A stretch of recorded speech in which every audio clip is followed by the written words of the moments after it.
সরকারি উদ্যোগে আসলে এখানে তেমন কোনো মানে দৃষ্টিনন্দন বা চোখে চোখে পড়ে নজর কাড়ে এই ধরনের বিশেষ কোনো আয়োজন আসলে সরকারিভাবে এখানে কোনো উদ্যোগ নেওয়া হয়নি। ট্রেনের সংকট, এখানে ভালো বাস নাই। সরকার থেকে সে ধরনের ভালো কোনো উদ্যোগ নেওয়া হয়নি এখনো। আমাদের দেশে আসলে পর্যটনটা চরমভাবে অবহেলিত। বিগত সরকারের আমলে দেখেছি, আমরা এর আগের সরকারের আমলেও দেখেছি, পর্যটন থেকেই সরকার শুধু রাজস্ব আহরণ করে।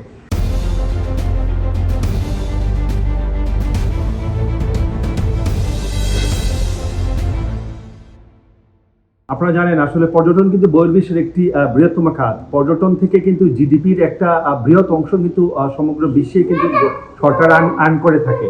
তো বিষয়টা হচ্ছে আমাদের দেশে আসলে পর্যটনটা চরমভাবে অবহেলিত। বিগত সরকারের আমলে দেখেছি, আমরা এর আগের সরকারের আমলেও দেখেছি, পর্যটন থেকেই সরকার শুধু রাজস্ব আহরণ করে। কিন্তু পর্যটন থেকে নিয়ে যে বিস্তর একটি ভাবনা চিন্তা করার দরকার ছিল, সেটি কিন্তু কোনো সরকারের আমলে হয়ে উঠছে না। আমরা এটি নিয়ে পর্যটন নিয়ে দীর্ঘ আন্দোলন সংগ্রাম করেছি। মৌলভীবাজার জেলা আসলে প্রকৃতি নির্ভর অসম্ভব সুন্দর পর্যটন দর্শনীয় স্থান।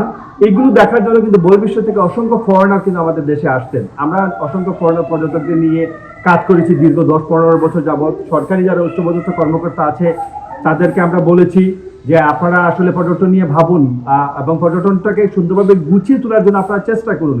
কিন্তু এটা আমাদের দুর্ভাগ্য, আমরা মৌলভীবাজার জেলাবাসী আমরা পর্যটনটাকে আমরা আসলে সেই জায়গায় পৌঁছাতে পারি নাই। মোনালিসা হেভি ফ্লো 15 পিস প্যাকেটের সাথে 8 পিসের একটি প্যাকেট একদম ফ্রি।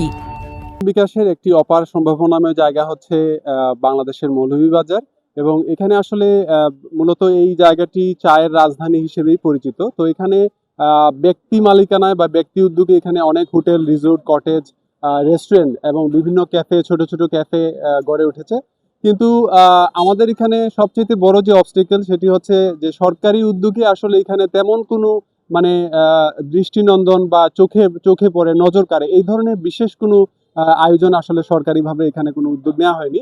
তো আমাদের এটা একটা আবেদন থাকবে সরকারের কাছে, যেন পর্যটনমুখী বিভিন্ন ধরনের এবং পরিবেশ বান্ধব উদ্যোগে ওনারা উদ্বুদ্ধ হন এবং এগিয়ে আসেন। আমাদের এই জেলায় পর্যটন পিছিয়ে পড়ে গেছে আমরা মনে করি। কারণ হচ্ছে এখানে যে যোগাযোগ ব্যবস্থা, ট্রেনের টিকিট অনেক সংকট, ট্রেনের সংকট, এখানে ভালো বাস নাই, রাস্তাঘাটের অনেক সমস্যা আছে। এগুলো আসলে যদি সরকার দেখে তাহলে আমার মনে হয় পর্যটনের শ্রীমঙ্গল তথা আমাদের পুরো জেলাটাই আরও এগিয়ে যাবে।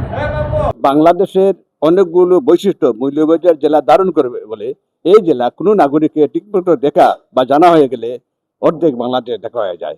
আমি মনে করি এই জেলায় যে ক্ষুদ্র নৃগোষ্ঠী আদিবাসী গঠিত প্রায় শতাধিক নৃগোষ্ঠীর বসবাস, এই জেলায় যদি একটি নৃগোষ্ঠী কেন্দ্রিক, আদিবাসী কেন্দ্রিক, পর্যটন কেন্দ্রিক বাজার প্রতিষ্ঠা করা যায়, এখানে বড় ধরনের পরিবর্তন সূচিত হবে এবং উন্নয়নের একটা নতুন অধ্যায় তৈরি হয়ে যাবে।